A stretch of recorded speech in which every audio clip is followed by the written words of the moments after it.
Nako, tila po isinusuka na ng mayorya ng mga Pilipino, ito pong si Pangulong Marcos Jr. kung ang pagbabasihan ay ito hong naging resulta ng survey ng ito hong ang pahayag ng Publicus Asia. Biruin nyo mga kababayan ay mula po sa 51% sa pagtatapos noong 2022, ngayon po ay 18% na lang. 18% na lang sa third quarter ngayong taon o 2025.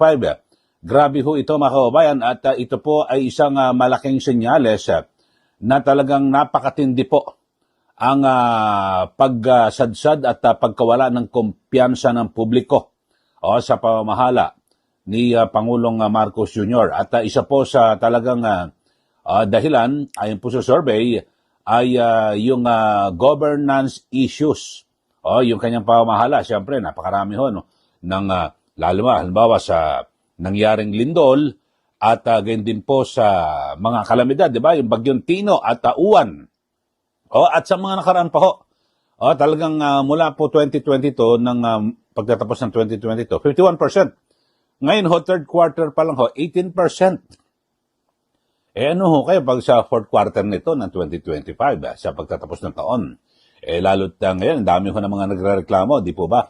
Yung napakabagal daw at parang hindi ganon ka tindi yung yung pagresponde ng ating mga kababayan dito po o ng ating Pangulo dito po sa ating mga kababayan.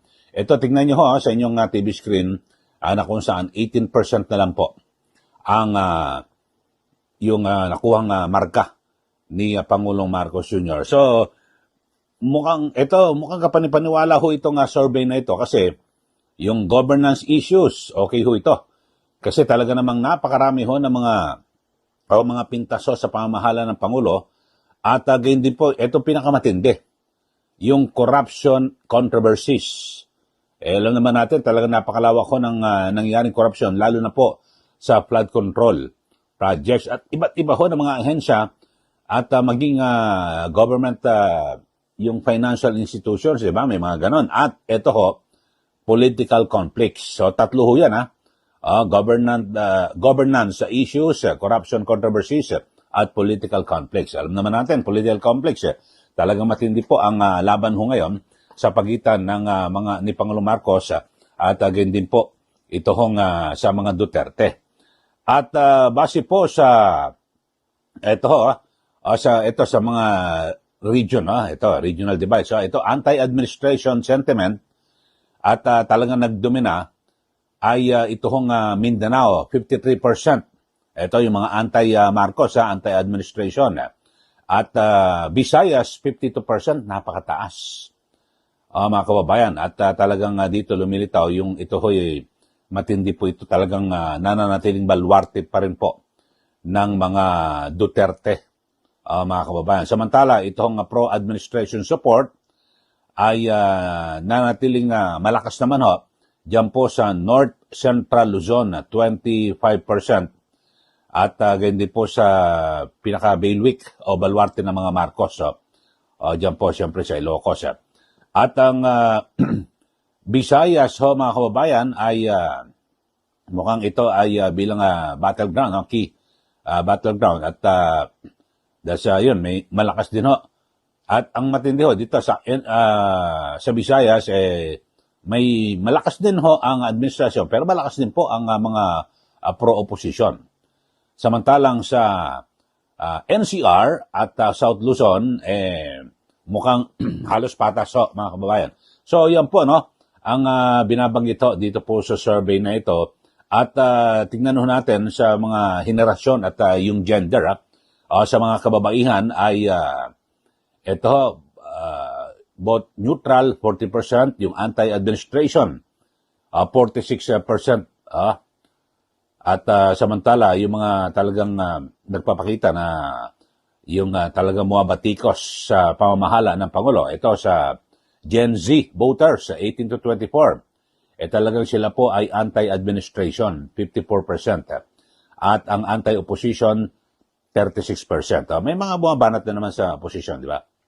Samantalang yung mga seniors ay 60% at sila po ay nahati, no? Pro-administration 31% at ang pro-opposition ay 31%. So, hati ang senior. At yung middle age voters naman ho, mga kababayan, ito ho, yung 40 to 59 ay nanatiling neutral, no? So, hati, mga kababayan. At samantala, ito ho, yung household income, yung upper and middle income earners, ito yung 45 to 46% ay nagpapakita na talagang mas malakas yung anti-administration. Yun ho, yung mga upper at yung mga medyo may kaya at katamtaman, mga kababayan. Samantala, sa educational attainment ay yung ito sa political engagement, vocational graduates, 45 to 58% ay yung dinomina ho ng neutral, yung nasa gitna lang ho, at pro-opposition groups. So, ibig sabihin, walang kinakampihan yung neutral. Pero ito, mas marami pa rin ho yung pro-opposition groups. Mas gusto nila sa mga Duterte o kung sino pang mga opposition. So, yun ho mga kasama. At yung mga wala namang formal education, yung hindi ho talaga nakapagtapos ng pag-aaral, ay talaga ito napakalaki, 46% na anti-administration. Grabe ho mga kababayan, no? At dito ho, yung religion, dito, work and OFW background, ito. Yung Katoliko ay, yung bulto po ay anti-administration, 44%. Samantalang yung mga hindi Katoliko ay 40 to 48% ay ito, suggesting more political caution. Ito, government employees ay nanatiling, siyempre mas marami ho, pag government employees ay, karamihan daw po ay pro-administration. Siyempre, natural, dahil sa boss ho nila yan At diyan po sila nabubuhay sa kasalukuyan na administrasyon. At sa pribadong sektor, yung mga private sector workers ay mas nakakiling ho sila sa anti-administration. Sa opposition, ibig sabihin, yung mga kumakalaban sa administrasyon, 47%. At politically independent ay 40%. Yung voters mula po sa mga OFW families, 46 to 49%, mukhang hati ho sila, no? Pero mukhang mas konti nakakiling sila po anti-administration. So, dito ho, mga kababayan, at syempre, ibig sabihin na talagang lumilitaw na yung global exposure at political awareness. Alam ho ng mga kababayan natin. Ito ho, mga kababayan. At saan ba nagsimula yung pagbagsak o pagsadsad ng survey ni Pangulong Marcos Jr.? Ito ho. Ito, nagsimula, sabi po, dito po sa ang pahayag ng Publicus Asia, yung survey, ay noong itong si bumagsak na yung pro-administration sentiment, ay yung first major decline sa third quarter ng 2023, mula po sa 48% noong second quarter ng 2023, ay bumaba ng 43%. Maliit lang yan, 48, naging 43%. At ang sinasabi ay ang naging dahilan dito, yung presyo ng pagkain, lalo't si Pangulong Marcos Jr. ang nagsilbing kalihim din ng Department of Agriculture. So, bumagsak ko yan ang kanyang survey. Tapos, pangalawa ko ng matinding pagbagsak noong first quarter ng 2024. At, mula 46% ay sa fourth quarter ng 2023 ay medyo nakabawi siya 46%. Tapos ay pero nung matindi ito sa fourth quarter, sa first quarter ho yan sa fourth quarter 2023 mukhang ang tinamaan naman daw si Pangulong Marcos Jr. yung issue naman dito po sa sa People's Initiative, yung chapter change, tandaan nyo ho. At talagang patuloy na bumaba hanggang sa second quarter ng 2024, 34%, mga kababayan. Tapos ay ang pinakamatindi ho. Yung the third and sharpest decline was recorded noong first quarter ngayon 2025. Yung unang 3 buwan ngayong taon ay mula po sa 28% ay naging 15%. At ito ho may kinalaman sa ginawa nilang pagpapatapon at pagsuko kay dating Pangulong Rodrigo Duterte diyan po sa ICC. Pagkatapos sunon ay isinunod ito hong impeachment laban po kay Vice President Sara Duterte. So talagang bumagsak ng bumagsak ko mga kababayan. At so sa ngayon, talagang alam niyo naman ho, siguro hindi naman natin na kailangan i-detalye pa. Siyempre, ang pinakamatindi ho ngayon, yung nangyaring yung malawakang korupsyon dito po sa ating bansa na nagsimula dyan, yung sa flood control projects at iba pa mga infrastruktura.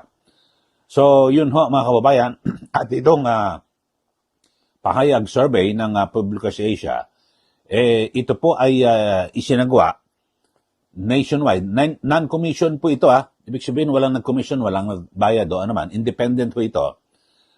At ito po isinagawa mula September 27 hanggang September 30. Ngayon taon, mula po sa 1,500 respondents.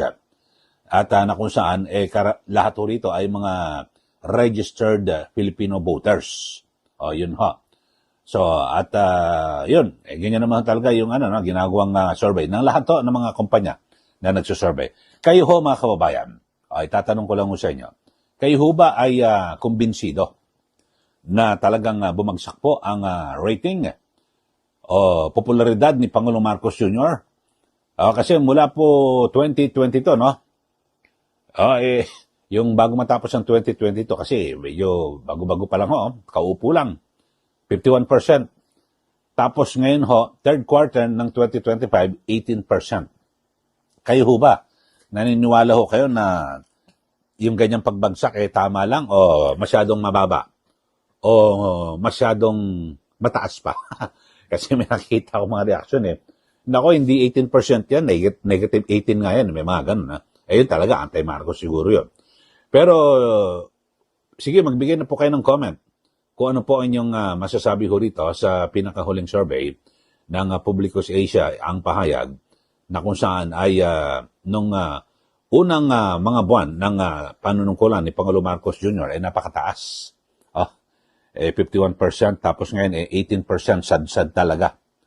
Ako naman, hindi ako magtataka mga kababayan na talagang sad-sad dahil sa ang dami ho na mga nangyari na malalaking issue, kapalpakan at di ba? Yung sa pagkain, presyo ng bilihin, lahat to, di ba? Nung siya po yung agriculture secretary, tama ho yun, doon daw nagsimula Tapos sunod-sunod na ho mga kababayan, di ba? Yung People's Initiative na isinulong ni Nanoy Speaker Martin Romualdez, lahat, tapos impeachment kay Pangulong Marcos Jr., kay Vice President Duterte, na sabi ho ng Pangulo, wala raw siyang alam, pero yung anak niya mismo ang unang pumirma sa pagpapa-impeach dito kay BP Sara. So, napakalabo, di po ba? Tapos, ang pinakahuli, ito hong napakalawak na korupsyon dito po sa atin. Di ba? Lahat po. Grabe ang sistema. At, ngayon ho, hindi pa ho ito nasama. Baka pag mayroon pang survey sa fourth quarter, ito hong nangyaring pagresponde ng gobyerno sa, di ba, sa Lindol. Tapos, yung Bagyong Tino, Bagyong Uwan, ako, Diyos ko po, ang dami ho nagrereklamo. Biro mo sabi, yung mga na-damage na mga bahay, 5,000. Yung talagang na-wash out, 10,000. Ano mangyayari ho ron? So, mga ganon. Kayo ho, magbigay na po kayo ng comment. At ako sa aking pananaw, kapanipaniwala. Ito hong survey nito. Kasi inilatago lahat, yung mga pangyayari at pinagbasihan ng sentimiento ng ating mga kababayan.